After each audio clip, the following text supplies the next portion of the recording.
저는 오늘 여러분과 함께 나누었던 누가복음 8장 26절과 39절 말씀을 가지고 새 인생을 살게 하시는 은혜라는 제목으로 하나님의 귀한 말씀을 함께 나누고자 합니다. 여러분, 신약 성경에는 앞부분에 사복음서가 나오죠. 마태, 마가, 누가, 요한이라고 하는 복음서가 등장합니다. 이 복음서라고 하는 의미는 뭐냐면 복음 되시는 예수 그리스도에 대한 일생일대를 기록한 책이다라고 해서 복음서라고 말하죠. 특별히 그 안에는 예수님이 행하신 수많은 기적의 이야기들이 기록되어 있습니다. 그런데 그 수많은 기적은 하나의 포커스, 하나의 주제에 맞춰져 있는데 그게 뭐냐면 예수가 유일한 구원자라는 사실을 보여주는 사건이라는 거예요. 제자들은 3년 동안 예수님을 따라다니면서 수많은 예수님이 행하신 기적들을 보고 경험했습니다. 그리고는 자기의 복음서에다가 예수님이 행하신 기적들을 기록해 놓았던 거죠. 그런데 복음서를 보다 보면 어떤 사건은 사복음서에 모두 기록되어 있는 사건이지만 어떤 복음서는 마태복음에만, 어떤 복음서는 누가복음에만 기록되어 있는 말씀들이 있더라는 거예요. 여러분, 우리가 잘 알고 있는 오병이어의 기적은 사복음서 모두에 기록되어 있는 기적이죠. 반면에 나사로가 살아났다는 사건은 요한복음에만 기록되어 있습니다. 그리고 두 소경이 눈을 떴다는 사건은 마태복음에만 기록되어 있어요. 왜 복음서에는 이렇게 예수님이 행하신 기적들의 차이가 났던 것일까요? 그것은 제자들이 보는 관점과 중요도가 달랐기 때문입니다. 제자들마다 예수가 그리스도이시라는 것은 분명한데 어떤 예수 그리스도를 증거하느냐에 따라서 기록했던 사건들이 달랐던 거죠. 그런데 중요한 건 어떤 사건을 기록하든 제자들은 동일한 목적으로 그 사건을 기록했습니다. 바로 예수가 그리스도시요 살아계신 하나님의 아들이며 우리의 유일한 구원자가 된다는 사실을 증거하고 증명하고 보여주기 위해서 그 사건을 기록했다는 거예요. 그래서 요한은 요한복음을 기록한 이유에 대해서 이렇게 말해주고 있습니다. 오직 이것을 기록함은 너희로 예수께서 하나님의 아들 그리스도이심을 믿게 하려 하며 또 너희로 믿고 그 이름을 힘입어 생명을 얻게 하려 함이니라. 여러분, 우리는 살아있는 예수님을 눈으로 볼 수는 없습니다. 그러나 예수님이 행하신 그 기적과 이적의 이야기를 통해서 야, 예수님이 하나님의 아들이구나, 예수님이 그리스도구나 라는 것을 믿게 하려고, 그래서 그 믿음으로 말미암아 그들에게 영생이 주어지는 구원을 얻게 하려고 성경을 기록했다는 거죠. 여러분, 오늘도 우리는 한 사건을 만나게 되는데 이 사건을 기록한 이유도 예수가 유일한 우리의 구원자가 된다는 사실을 보여주는 사건입니다. 그리고 예수 그리스도를 통해서만이 구원을 얻게 된다는 것을 오늘 사건이 우리에게 보여주고 있는 거죠. 특별히 오늘 본문은 예수님을 통해서 우리의 삶이 절망과 고통의 삶에서 벗어나서 새로운 소망과 기쁨의 인생으로 살게 된다는 것을 가르쳐 주고 있습니다. 그래서 오늘 제목처럼 새 인생을 살게 하시는 예수님의 은혜의 됨을 보여주고 있는 사건이죠. 자, 오늘은 성경에 한 사람이 등장합니다. 잘 알고 있는 귀신 들린 사람이 등장을 하죠. 이 사람이 귀신 들렸다는 것은 뭐냐면 귀신의 지배를 받고 있다는 의미예요. 그런데 성경은 오늘날 하나님을 떠나서 세상의 곤중 권세 잡은 마귀의 종으로 살아가는 죄인들의 모습이 바로 오늘 귀신 들린 자와 같다고 가르쳐 주고 있습니다. 오늘 말씀에서 귀신 들린 사람은 어떻게 살아갔느냐라고 가르쳐 주고 있냐면 27절에 보니까 예수께서 육지에 내리심에 그 도시 사람으로서 귀신 들린 자 하나가 예수를 만나니 그 사람은 오래 옷을 입지 아니하며 집에 거하지도 아니하고 무덤 사이에 거하는지라. 이 귀신 들린 사람이 어떤 생활을 하는가를 구체적으로 세 가지를 이야기해 주잖아요. 첫째는 옷을 안 입고 다니는 거예요. 호딱 벗고 다니는 거죠. 두 번째는 집에 거하질 않아요. 집에 가질 않아요. 그리고 그는 무덤 사이에서 지내는 사람이다라고 가르쳐줘요. 근데 이것이 하나님을 떠난 죄인들의 특징을 잘 보여주는 모습이기도 합니다. 여러분, 옷을 입지 않았다는 거예요. 그건 뭘 의미합니까? 부끄러움을 모른다는 거죠. 발가벗어도 사람들이 손가락질해도 부끄러움을 모르는 게 이 사람이었어요. 여러분, 죄인 된 우리는요, 죄를 지어도 죄가 부끄러운 줄 모르는 거죠. 죄가 얼마나 무서운지, 죄가 얼마나 더러운지, 죄가 얼마나 악한지를 죄인들은 잘 모른다는 거예요. 그러니까 계속 그 죄 가운데 죄를 지으며 살아가는 것이 하나님을 떠난 죄인들의 모습이라는 거예요. 또 이 사람은 집을 거하지 않는다고 나와요. 집이 없었던 게 아닌 것 같습니다. 가족도 있었던 것 같아요. 부모와 형제들도 있었어요. 그런데 그 집을 떠나서 홀로 지낸다는 거예요. 누가복음 18장에 보면 탕자 이야기가 나오지요. 아버지를 떠나서 허랑방탕하게 살면서 그의 인생이 처절한 절망의 삶으로 나아갔던 거 우리가 알지 않습니까? 바로 집을 떠난 이 귀신 들린 자가 바로 하나님의 품을 떠난 죄인들의 모습임을 가르쳐 주고 있죠. 그 다음에 이 사람은 무덤 속에 지낸다고 했습니다. 여러분, 무덤은 어떤 곳이에요? 죽은 사람이 있는 곳 아닙니까? 근데 이 사람은 살아있어요. 이 말은 뭐예요? 살아도 산 자가 아니라는 거예요. 원래 산 사람은 산자와 더불어 살아야 되고 생명과 더불어 살아야 하고 소망을 가지고 더불어 살아야 하는데, 그런데 이 사람은 무덤 속에서 죽은 자들과 함께 지낸다? 이건 뭘 말하는 겁니까? 그에게는 살아있어도 기쁨이 없고 살아있어도 생명이 없고 살아있어도 소망이 없는 절망과 고통의 삶을 살아가고 있다는 것을 보여주고 있는 것이죠. 영적으로 우리는 하나님을 아버지로 둔 천국 가정의 자녀였습니다. 그런데 우리가 죄를 지으로 말미암아 하나님을 떠나게 되었던 것이죠. 영적 가정을 떠나게 된 겁니다. 그리고는 영적 무덤에 머물면서 고통과 아픔과 지옥을 향해 살아가는 죄인들이 바로 하나님을 떠난 우리들의 모습이었다는 거죠. 바로 이처럼 죄를 지어도 부끄러움을 모르고 살아가고 하나님을 집을 떠나서 죽은 자처럼 생명력을 잃어버린 죄인들의 모습이 바로 오늘 귀신 들린 모습과 같다는 것이 성경의 가르침입니다. 그리고 이 귀신 들린 사람은요, 스스로의 힘으로는 절대로 이곳에서 벗어날 수 없다는 거예요. 여러분, 예수님께서 귀신에게 다가가 내 이름이 뭐냐라고 물어봅니다. 그랬더니 귀신이 대답하기를 우리는 군대입니다 라고 대답을 해요. 그 당시 군대라는 표현은 군인이 6,000명 정도 모인 부대를 군대라고 했거든요. 그만큼 많은 귀신들이 지금 이 사람을 지배하고 있다는 거예요. 그러니 이 사람은 이러한 귀신의 세력에서 스스로 벗어난다는 것은 불가능한 일이라는 거예요. 오늘날 죄인된 우리가 스스로 이 죄에서 벗어나서 구원받는다? 불가능한 일이라는 거죠. 누구도 이 땅에서 스스로 구원받을 수 없는 존재가 우리들이라는 사실이죠. 그런데 이렇게 불가능했던 일을 예수님이 오늘 해주신 거예요. 예수님께서 말씀 한마디로 군대의 귀신을 쫓아내고 이 사람을 온전히 치유해 주셨던 것입니다. 그리고 예수님은 그에게 새로운 인생을 살게 해 주셨던 거죠. 이제는 옷도 입을 수 있고 부끄러움을 알고, 그리고 이제 집에 가서 산자들과 함께 즐겁고 기쁘게 살아가는 생명력 있는 새로운 인생을 살게 된 것입니다. 누구 때문에? 예수님 때문에 말이죠. 그리고 이 모든 것이 바로 예수 그리스도를 통해 이루어졌다는 것을 오늘 성경이 우리에게 가르쳐 주고 있습니다. 바로 예수님은 우리의 인생을 새로운 인생으로 만들어주시는, 우리의 삶을 복된 인생으로 만들어주시는 유일한 구원자라는 사실을 오늘 이 말씀 우리에게 가르쳐 주는 거죠.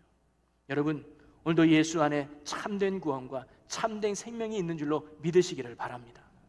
어떠한 절망의 인생도 어떤 고통된 인생도 예수님을 만나면 새로운 인생으로, 축복의 인생으로 새롭게 변화됨을 믿으시기를 바랍니다. 그렇다면 고통과 아픔 속에서 살아가야만 했던 이 귀신 들린 사람에게 새로운 인생을 살게 해주신 예수님은 어떤 은혜를 그에게 베풀어 주셨을까요? 예수님이 그에게 베풀어 주신 은혜가 무엇인지를 오늘 구체적으로 한번 나눠보려고 합니다. 그래서 우리도 예수님이 베풀어 주시는 그 은혜로 말미암아 이 사람과 같이 새로운 복된 인생, 새로운 소망의 인생을 살아가는 우리 모두가 되기를 주님의 이름으로 간절히 축원합니다. 먼저 예수님이 이 사람에게 베푼 은혜는 뭐냐면 먼저 찾아가서 그를 만나 주셨다는 거예요. 여러분, 사람도요, 누구를 만나느냐에 따라서 인생이 달라지지 않습니까? 왜 좋은 학교를 보내려고 하고 왜 좋은 직장을 보내려고 합니까? 좋은 사람들 만나서 좋은 인생 되려고 하는 거 아니겠어요? 오늘 이 귀신 들린 사람도 새로운 인생으로 변화받을 수 있었던 첫 번째 중요한 이유는 어디 있냐면 예수님을 만났다는 거예요. 예수님을 만났기 때문에 이 사람이 새로운 인생을 살아갈 수 있었던 거거든요. 자, 그런데 이 사람이 예수님을 만나는 장면을 잘 보니까, 자, 26절과 27절을 볼까요? 그들이 갈릴리 맞은편 거라사인의 땅에 이르러 예수께서 육지에 내리심에 그 도시 사람으로서 귀신 들린 자 하나가 예수를 만나니 그 사람은 오래 옷을 입지 아니하며 집에 거하지도 아니하고 무덤 사이에 거하는 자라. 오늘 보니까 이 귀신 들린 사람이 먼저 예수님을 찾아온 게 아닌 거예요. 또는 사람을 보내가지고 나 좀 구원해 주십시오라고 다른 사람에게 요청을 했던 것도 아니에요. 예수님이 제자들과 함께 먼저 이 사람이 머무는 거라사인의 땅에 왔다는 거죠. 그럼 예수님이 그 땅에 온 이유가 어디 있었을까요? 여러분, 많은 일들을 했으면 몰라도 예수님이 그 땅에 와서 하신 일이라곤 이 귀신 들린 사람을 고쳐준 일밖에 없어요. 우리 26절을 다시 보면 그들이 갈릴리 맞은편 거라사인의 땅에 이르러, 이제 그 땅에 왔잖아요. 그리고는 귀신 들린 사람을 고쳐줬어요. 그리고는 그 다음 절인 40절에 이렇게 기록됩니다. 예수께서 돌아오심에 무리가 환영하니 이는 다 기다렸음이더라. 즉 예수님께서 거라사인의 땅에서 목적을 달성하고 전에 있던 곳으로 다시 예수님이 돌아가셨다는 거예요. 즉 예수님이 거라사인의 땅에 온 이유는 한 가지입니다. 뭡니까? 귀신 들리고 고통당하는 이 사람을 치유하고 구원해 주기 위해서 예수님이 이곳에 오셨다는 거죠. 왜 예수님이 먼저 찾아와 주셨을까요? 이 사람이 스스로 예수님을 찾지도 못하고 이 사람이 스스로 구원받지 못함을 아셨기에 예수님이 먼저 그를 찾아와 주셨고 예수님이 먼저 그를 만나 주셨다는 거예요. 여러분, 만나 주시는 것, 이것이 큰 은혜인 줄로 믿으시기를 바랍니다. 여러분, 누가복음 18장에 보면 삭개오라는 사람이 등장을 해요. 세례장이죠. 그는 로마의 편에 서서 유대인들의 돈을 갈취하던 사람이었습니다. 그래서 매국노라고 불리며 죄인 취급받던 사람이 삭개오였습니다. 그런데 하루는 예수님이 자기 마을을 지나간다는 소식을 듣고 이 삭개오도 예수님을 참으로 만나고 싶어 했어요. 그런데 막상 예수님이 지난 목에 갔더니 사람들이 너무 많이 모여 있어요. 키가 작은 삭개오에게 길을 비켜주는 사람은 아무도 없었습니다. 그러나 그는 포기하지 않고 옆을 보니까 무화과나무, 뽕나무가 있는 거예요. 그래서 키가 작음에도 불구하고 끙끙대면서 체면이고 뭐고 그 나무 위에 옷이 찢어져도 올라갔습니다. 그랬더니 시야가 많이 확보됐어요. 그리고는 예수님이 오기를 기다렸죠. 마치 예수님이 자기가 있는 곳으로 가까이 오셨습니다. 그리고는 예수님과 눈이 딱 마주쳤어요. 그리고 예수님이 이렇게 말씀하셔요. 누가복음 19장 5절에 보니까 예수께서 그곳에 이르사 쳐다보시며 이르시되 삭개오야 속히 내려오라. 내가 오늘 내 집에 유하여야 하겠다 하시니. 여러분, 이 말씀에서 참 은혜가 되는 말씀이 뭐냐면 쳐다보시고라는 말씀이에요.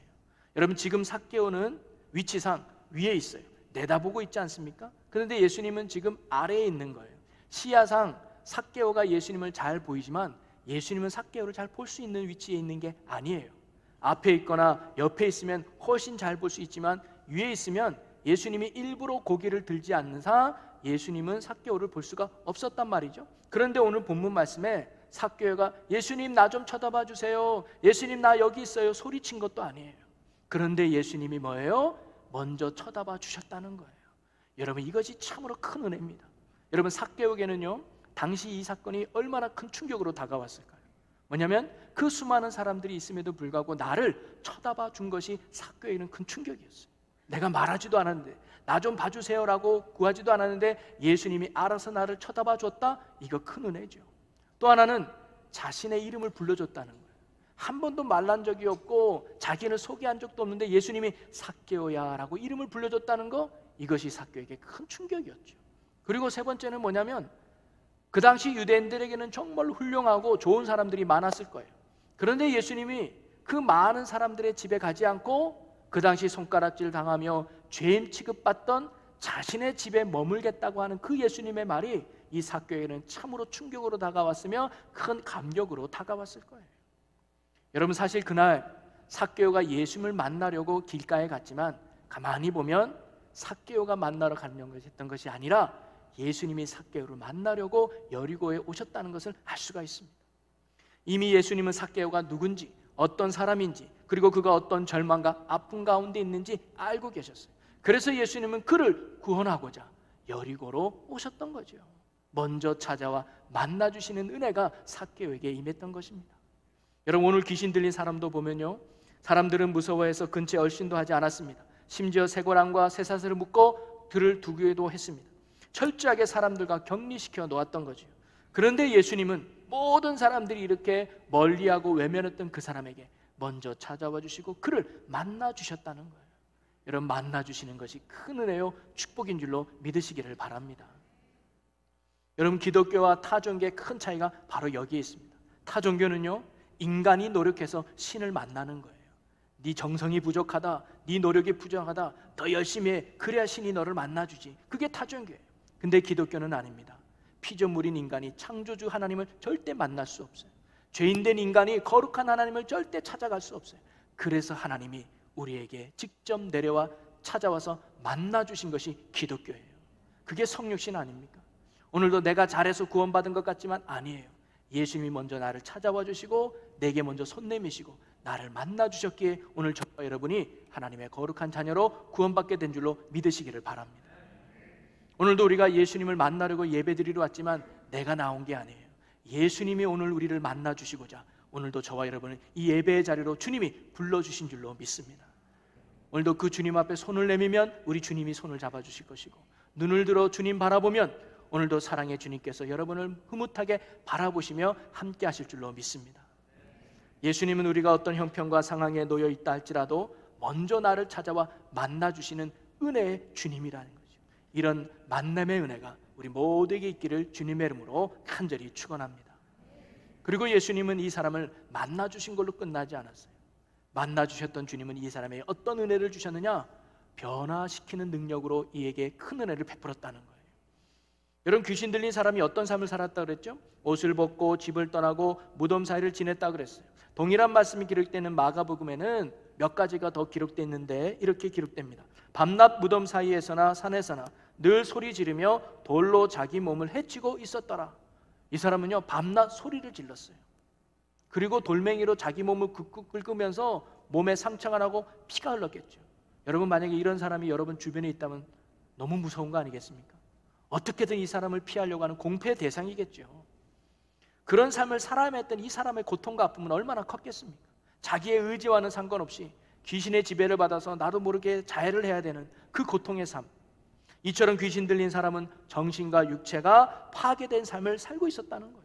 그런데 예수님께서 오셔서 그를 억압하고 있던 귀신들에게 나가라 명령하셨고, 귀신을 드는 이 명령 앞에 한순간에 쫓겨나게 되었습니다.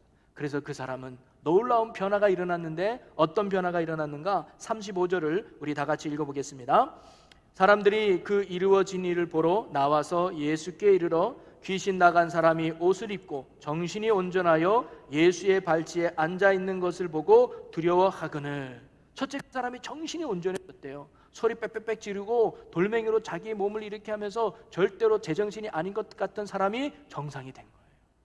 그리고 누구도 제어할 수 없었던 그가 얌전하게 예수님 발 앞에 앉아있는 거예요. 그리고 옷도 입었어요. 그 변화가 얼마나 놀랍고 두려웠던지 마을 사람들이 충격을 먹었다고 나옵니다. 그런데 예수님이 귀신 들린 사람에게 일으켰던 이 변화는 외형적인 것이 전부가 아니었습니다. 그는 치유가 된 후에 예수님의 발 앞에 앉아 있으면서 더 나아가 예수님과 함께 하기를 청했어요. 38절에 보니까 귀신 나간 사람이 함께 있기를 구하였다 그러거든요. 예수님, 나 예수님과 이제 함께 하고 싶어요. 예수님이 가는 곳에 나도 따라가고 싶어요. 이런 고백을 하는 거 아닙니까? 이 사람이 이렇게 했던 이유는 뭡니까? 이제 그가 예수님을 믿고 예수님의 제자가 되었다는 것을 뜻하는 거죠. 부끄러움도 모른 채 벌거벗고 살았던 그가, 집을 떠나 무덤 사이에 헤매며 망가진 삶을 살았던 그가 이제는 예수님을 구주로 영접하고 예수님을 따르는 제자로 변화되었던 거예요. 새로운 인생으로 살아가게 되었던 것이죠. 여러분, 예수님은 우리의 삶에 이런 놀라운 변화를 일으키는 생명의 주가 되심을 믿으시기를 바랍니다. 변할 것 같지 않았던 삶이, 변할 것 같지 않았던 인생이 예수님을 만나면 변화된다는 거예요. 그래서 예수님을 만나면 우리에겐 세 가지 변화가 일어납니다. 첫째는 신분의 변화가 돼요. 전에는 죄인이었지만 이제 의인이에요. 전에는 마귀의 종이었지만 이제 하나님의 자녀라. 신분의 변화가 우리에게 일어납니다. 그리고 어떤 변화가 일어납니까? 목적의 변화가 일어나요. 가치가 달라져요. 전에는 세상 것이 최고인 줄 알았어요. 그런데 예수를 믿고 변화된 것은 세상의 것이 가치가 아니라 하나님의 것이 가치 있다는 가치의 변화가 일어나요. 그랬더니 목적이 달라지는 거죠. 전에는 세상 성공을 위해서 따라갔던 삶이 이제는 주님의 영광, 주님의 기쁨을 위해서 목적이 변화된 삶을 살아가는 거예요. 그리고는 그에게는 이제는 능력의 변화가 일어납니다. 전에는 할 수 없으면 포기했어요. 전에는 안 되면 원망했어요. 그러나 이제 예수 믿고 변화된 그는 안 되면 기도하게 됩니다. 못하면 주님 의지하게 됩니다. 그랬더니 할 수 없는 일이 할 수 있게 되고 못하는 일이 되게 되는 능력의 삶을 살아갔다는 거예요. 예수 그리스도 안에 이런 변화의 역사가 일어남을 믿으시기를 바랍니다. 오늘 이 귀신 들린 자뿐만 아니라 여러분도 구원자 되시는 예수 그리스도를 만남으로 이런 변화의 역사가 일어나기를 주님의 이름으로 간절히 축원합니다. 그리고 세 번째는요, 이 사람이 이런 변화의 은혜로만 끝나지 않았습니다. 예수님은 그에게 복음 전파의 사명까지 주셨다는 거죠. 자, 예수님이 귀신을 쫓아냈다는 사건은 당시 사람들에게 엄청난 충격이었고 놀랄 일이었습니다. 하나님도 할 수 없다라고 봤던 일들을 예수님이 행하시니까 얼마나 큰 능력이 나타났을까요? 이 일로 인하여 귀신 들린 사람은 변화받아 예수님을 따르는 제자가 되었죠. 그런데 이 광경을 직접 목격하고 들었던 마을 사람들은 어땠을까요? 오히려 예수님을 거부하는 일이 발생합니다. 37절을 보면 거라사인의 땅 근방 모든 백성이 크게 두려워하여 예수께 떠나시기를 구하더라. 여러분, 한 사람의 생명을 살리신 예수, 한 사람의 인생을 변화시킨 예수, 불가능을 가능케 하신 그 예수님의 능력을 보고도 이 사람들이 예수님을 따르기는커녕 오히려 예수님을 거부했던 이유가 어디 있었을까요? 귀신들이 돼지떼에게 들어가서 호수에서 몰살당하는 사건에 이들이 두려움을 느꼈기 때문입니다. 이것은 예수님이 자신들의 재산에 큰 손해를 입혔고 앞으로 더 큰 손해를 입힐 것 같은 두려움 때문에 예수님을 떠나시기를 요청했던 거예요. 그들은 예수님이 베푸시는 구원의 은혜보다는 자신들이 갖고 있는 세상의 것을 잃고 싶지 않은 마음이 그들에게 더 컸던 거죠. 그래서 결국 예수님은 그곳을 떠날 수밖에 없었던 겁니다. 하지만 예수님은 그냥 돌아가지 않았죠. 거라사의 많은 백성들을 위해서 복음의 씨앗을 예수님이 남겨두셨던 겁니다. 그게 누구냐? 바로 귀신 들린 사람이었죠. 거라사의 땅에서 귀신 들려서 고통당하였던 이 사람이 예수님께 고침받자 그는 이제 예수님과 함께하고 싶었습니다. 예수님을 따라다니고 싶었습니다. 이런 그의 요청에 예수님이 이렇게 말씀하시죠. 자, 38절과 39절을 제가 38절 여러분이 39절 읽어보겠습니다. 귀신 나간 사람이 함께 있기를 구하였으나 예수께서 그를 보내시며 이르시되